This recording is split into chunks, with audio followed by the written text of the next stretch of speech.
To fix the auto shutdown problem in your Windows 10, please follow these steps. For this, please type in the search box Registry as you can see on the screen, and then please right click on the first result. Then click on Run as Administrator.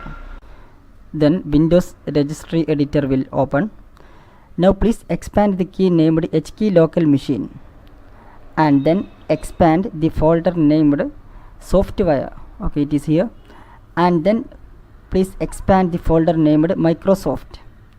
Okay, now please go down and locate for the folder named Windows.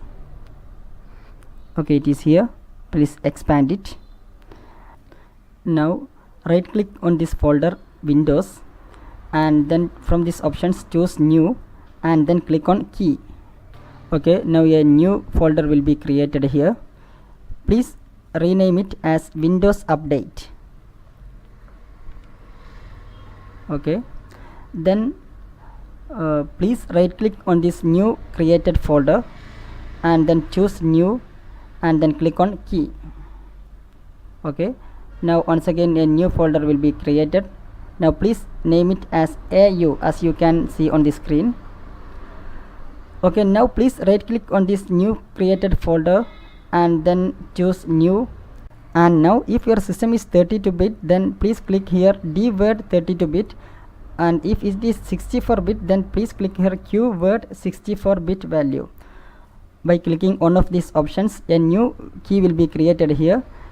Please rename this key as NoAutoRebootWithLoggedOnUser as you can see on the screen, without space between the words. You can copy this name from the description of this video below. Then please right click on this new key, and then choose Modify. Okay, now in this window please set the value data as 1. Okay, now click OK. Close this window. Now restart your computer. After restarting, your problem should be fixed. We hope this video will help you. Thank you for watching this video by iTech Tips. Please like this video and subscribe our channel for the latest updates. Thank you.